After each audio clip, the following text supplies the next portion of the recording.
When a streamer approaches you, you don't know who they are, they're coming up, is there something that any of them ever do to kind of put you at ease, like to start a conversation? Yeah, come in with your pitch, the 30-second pitch, you know, and when they come in... Down to business? Yeah, just get down to business. Just tell me what it is that you're looking for, and that way I know if it's something that will match my business needs. And then I think also just being personable, you know, a lot of times people come by and just throw you a card and say, I'm looking for a sponsorship, and you're like, okay, you know? So I think when you really just come in, say who you are, what you're looking for, what it is that you do, brands will really appreciate that. What are some things that streamers do when they approach you that you just like, okay, we're not going to have this conversation? Like, what's your pet peeve when people approach you?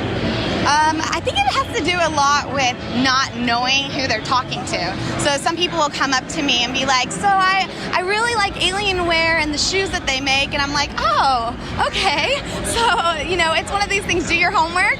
But I would also say, don't just come and not have anything ready to deliver, because especially at events like this, there's a million people. So if you have something for me to write a note on, or at least, you know, take a note for myself to say, hey, this is who came by, this is what they're looking for, I think that's best. So be prepared. Have you worked with smaller, I don't like the word smaller streamers, but like influencers who are newer in the field, have you worked with like smaller audience streamers before? Absolutely. In fact, that's one of my favorite audiences to work with, because we have the ability to grow with them. And that's what I get excited about. And I think that's what a lot of brands would get excited about, is coming in, finding out what you do and you do it best. And if you authentically use my hardware to do it, I want to be able to go and help you tell that story. So growing a relationship with talent is more important than the numbers to you guys? Absolutely. Think of it as like Michael Dell started his business as one person, right? Someone had to entrust in him, and that's the same way that we are. We want to go out there and see people that truly have passion, and everything else will follow. What is like the one top suggestion for like streamers who are maybe going to go to TwitchCon in September, and they want to go there to meet brands and a network? What's your top one sentence suggestion for us? Know what separates you. That's a great answer. That is honestly the truth. Just know why you are unique to the industry or to whatever it is that you're doing, and brands will love that. Cool. All right, bonus question. I didn't warn you about this one. No. Okay.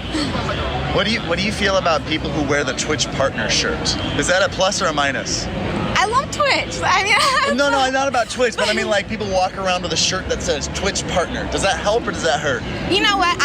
It really depends on how you look at it. We're part of the Alienware Hive, right? So I'm really proud when people wear Alienware Hive outfits or logos or advertise that they're part of the family. So for me, it's really cool. I don't know if it's become a status, I'm trying to be cool thing, or if it's a look, I have a sponsorship, partnership, help me out. So, I mean, it really has to do with the intention. But anytime you got someone that's willing to wear, your logos and stuff, that's pretty cool, so. Because I'm totally against those shirts. Aww. Do you want one? I don't mind wearing Twitch, Twitch stuff, but the Twitch partner, I think you're relying too much on a shirt and less on your charisma. I think it shows that if I wear this, people will talk to me. I think it's bad for branding. Well, I think that goes back to the authenticity, right? And so that's why when I was saying do your homework when you know your brands, it's important to go and say this brand's authentic and I'm not just throwing a shirt on you. Yeah. So I think, you have to find that happy balance, but yeah, no, I get it. I think it's true. And that's why we really believe in being authentic and making sure that people actually use our hardware, and we don't pay our influencers in the sense that we don't go and say, hey, I'll give you this piece of hardware and $10,000 for one social post that says this. We just don't do it like that. Like I said, we want to grow together, and I think that once you realize that, if that's how they're going to approach things, then maybe there's stuff on the back end that they didn't know, which is why they're wearing the Twitch partner shirt, maybe? I'm trying for them. You want to root for them, I can tell. I do. What is the one thing that when streamers come up, they do right and it always sparks a conversation? What's one thing they can do to break the ice? The best thing to do is coming forward and just having, besides obviously introducing yourself, talking about your stream, talking about the content you produce, but coming with a creative plan, having an idea of where you want your channels to go and how our brand could help support you in growing your channels. And instead of coming up with a blank thing, just knowing where you want to take your channels and how Razer could help you get there. Yeah, one of your pet peeves, like when someone approaches you and does this, you know, like, oh, this isn't going anywhere. No, yeah, it's kind of even reverting back to the first question is know your channels, know your community, and know where you want to grow. Coming up and like not having your facts or your numbers right when you're speaking, just like know your channel, know your content. Even if you're new to the game, just know your stuff and just have like an idea of where you want your content to be, what your content's going to be, the creative, and just where your growth plan is. Have a growth plan is the key thing. Cool. Do you guys work with smaller creators? No, of course. Like we have obviously our major partners that we work with.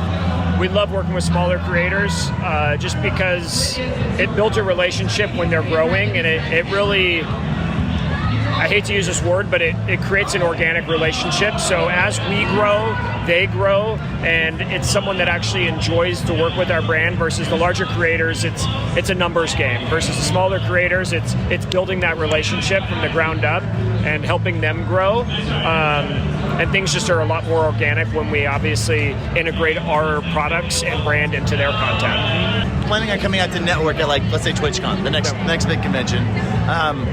What's like one quick suggestion you have for them going into that? Like obviously coming back, just come prepared, but don't be afraid to approach people. Like you probably are going to get more no's than you're going to get yeses, but if you keep go up to brands, talk to brands, see what they're doing, see what they have coming up in the future, talk to them, see what they're looking for, go up to other streamers that you see, talk to them, collaborate on ideas, find people to partner with, like outside of brands, find other content creators to partner with, because it's a quicker way to expedite your content and come up with new creative ideas that aren't being done. It's kind of the way I look at it is don't be afraid to talk to anybody, approach anybody, and don't be afraid to work with people that are smaller than you, or even people like if the opportunity is there to work with people that are bigger than you. So yeah. it's just work with anybody you can, no matter their size. Twitch partners who wear the Twitch partner shirt. Is that helpful or is that obnoxious? Like I feel like anybody can get those shirts nowadays. Like people wear those shirts and they're not even Twitch partners. I told my buddy, I was like, just buy one. No, that's what I'm saying. Is you don't even know. These people could be on eBay just picking them up. So it's like it is what it is. Like, do you need that? No. Like by no means is it going to give you bonus points. I always thought it was kind of like obnoxious. Like people, like for me, if I were a man to be like, oh, you don't have enough confidence in your charisma, so you have to wear it on your shirt. You know, and that's how I always felt about it. I don't think any of the brands I've talked to have felt as strongly about that as I have. I refuse to wear them. Yeah, well, I literally look past it. I see it, but I don't see it at the same time. It's not something that like is gonna like, oh, this person's a Twitch partner, I'm gonna talk to them a little bit more.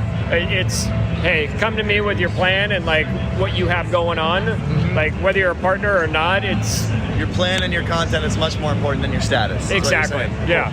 There's people that are 10 times bigger. You're not going to see the biggest people on Twitch wearing a Twitch partner shirt. Yeah. It's just, yeah. So it is like, obviously if you're a partner, be proud of it because you obviously made it that far. But do you need that to work with brands like Razer? Not at all. When someone approaches you, what's one thing they do right that always opens you up to having a conversation? Yeah, so the first thing they can always do right is know a little bit about the brand, right? So make sure when you are approaching someone, you've taken the time to do a little bit of homework. You know exactly what they're trying to approach. So that way when you explain what you're doing as a streamer or a content creator, how that brand will fit into what you're currently producing. Because if there's a mismatch there or it feels very cookie cutter, then it kind of feels a little disingenuous. And you don't want to feel like you're just another conversation being pushed through a booth. When someone comes, like, what's a pet peeve of yours? What's something that people do that this conversation's not going anywhere? So I think my biggest pet peeve is, and it's probably going to be people who don't really know the direction they're trying to go with their content, right? So ultimately, when it comes to partnerships, when you're talking to brands, the most important thing is return on investment. So if I'm going to be giving you products or I'm going to be giving you money, whatever it is, whatever your ask is, I need to see that return value to my brand. And so when you're talking to me, I like to know you're a little more polished up, something you've taken the time to really learn, like what value you're going to bring, not just, hey, I want a computer. cool, like how can we both benefit from this relationship? So my pet peeve out of that one is just not really knowing how both people can bring value to the table. Have you guys worked with smaller creators before? Sure. So myself personally, no. The brand as itself, yes. There's a lot of value there. So it's more of as a spectator to what goes on in the scene. I really like to see brands, ones especially our size, get involved with smaller streamers. It just kind of shows a more authentic involvement in the space. Yeah. Really wanting to see it grow and that we're pushing something more than a brand slapped around, but growing a relationship. So again, me personally, no, I'm relatively new to this, so my big project was working with TSM, but the brand as a whole has done work with smaller creators, especially on a global level. What's like the main suggestion you have for them trying to network? Have your elevator pitch ready. So for sure, have your 30 seconds that you know, like the back of your hand, exactly what you're ready to show someone that makes you valuable and unique and what you're doing. And then as you go in there, like I said, do your brand research, know what you're doing. So our product portfolio is going for prosumers, right? It's a more toned back, less aggressive look. Make sure you look up, why we're doing that. Why are we going for that? And try to understand how there's a value proposition there for how we'll match up. That's the most important thing. And at the end of the day, it's a business relationship, and you have to know how you can get value out of it as a streamer, as that being your living, and how we'll get value out of it as a brand pushing yours. Partners. Sure. Come up with a shirt that says Twitch partner. Obnoxious or helpful? Kind of indifferent, I guess, is the best way to say it. Does it help start a conversation, or does it matter at all? I don't think it helps start the conversation at all. What's much more important than you having that brand right on your chest is that I get the sense that you know what you're talking about and you understand the nature of this relationship. That is such a big component. The charisma conversation is so much more important than For sure. just the status. Without a doubt. And charisma it's not inherent, right? You can learn to make people want to listen to you, and knowing what you're saying when you're going into it just makes me feel so much more confident that if I don't know what you're saying in the beginning, that means our next conversation, I don't have faith you're going to know what you're saying, and I'm never going to have confidence in you.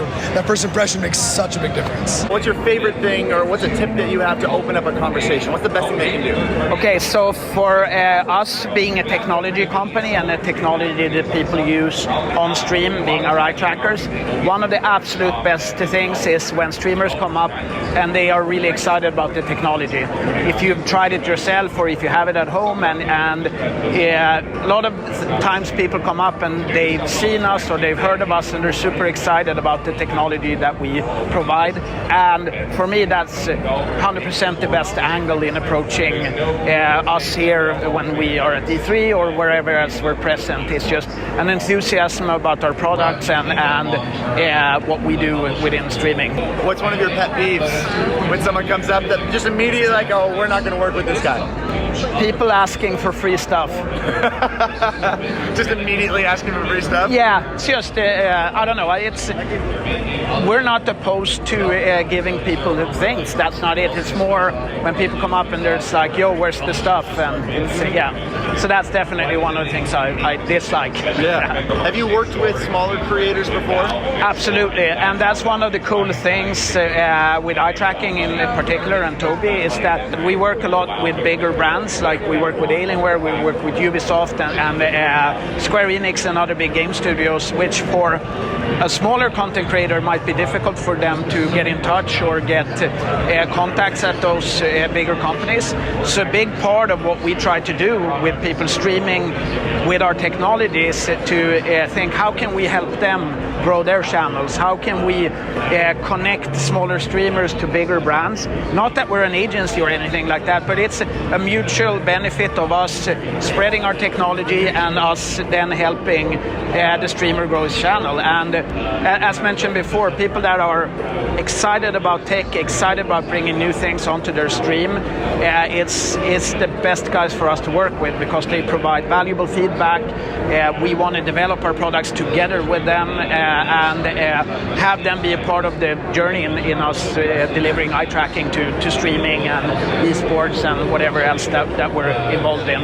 What's like the one short suggestion that you have to like keep this in your mind when you're networking?